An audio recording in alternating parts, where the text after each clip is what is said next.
This book is called Last Stop on Market Street.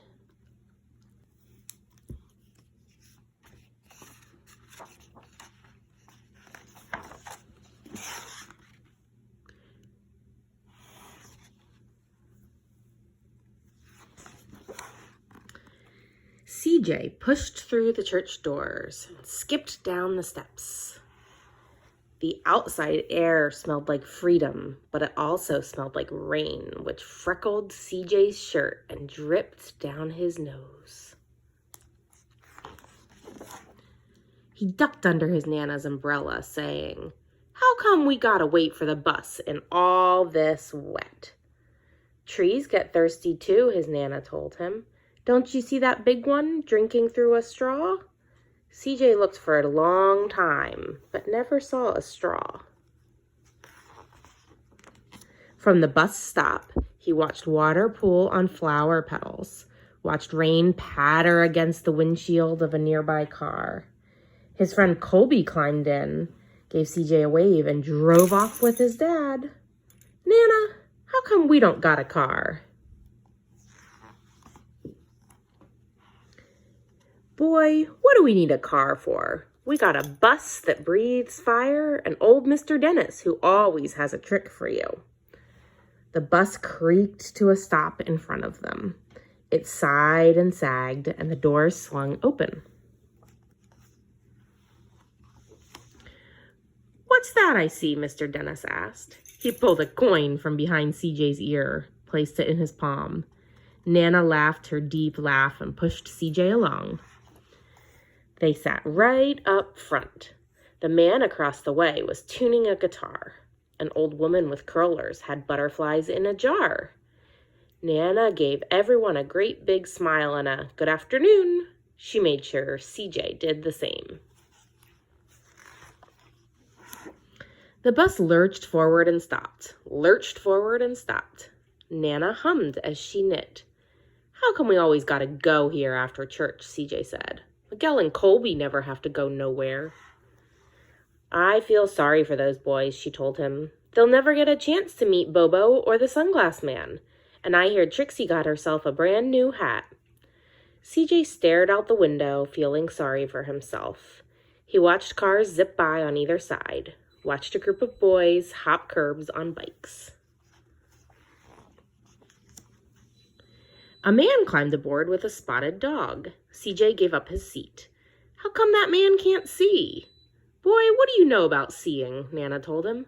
"Some people watch the world with their ears." "That's a fact. Their noses, too," the man said, sniffing at the air. "That's a mighty fine perfume you're wearing today, ma'am." Nana squeezed the man's hand and laughed her deep laugh.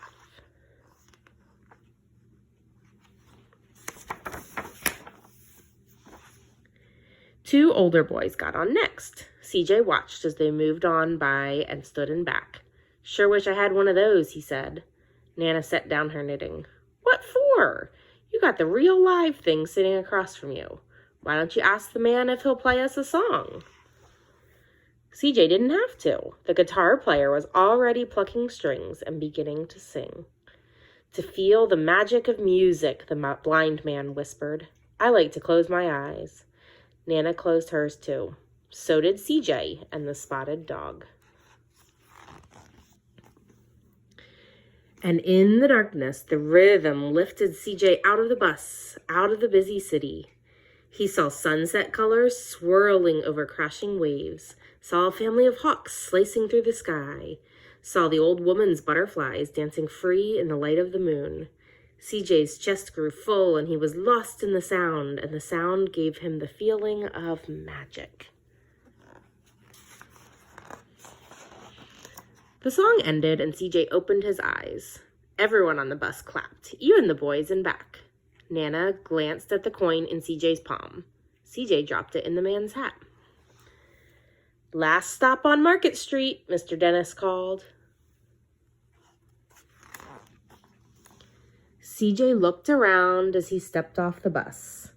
Crumbling sidewalks and broken down doors, graffiti-tagged windows and boarded-up stores. He reached for his Nana's hand. "How come it's always so dirty over here?" She smiled and pointed to the sky. Sometimes when you're surrounded by dirt, CJ, you're a better witness for what's beautiful.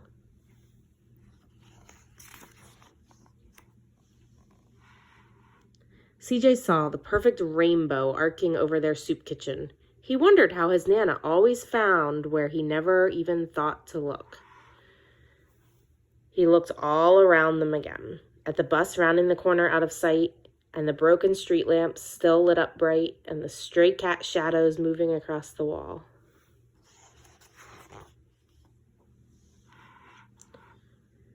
When he spotted their familiar faces in the window, he said, "I'm glad we came."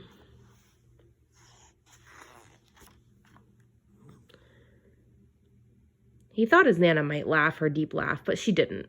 She patted him on the head and told him, "Me too, CJ. Now, come on,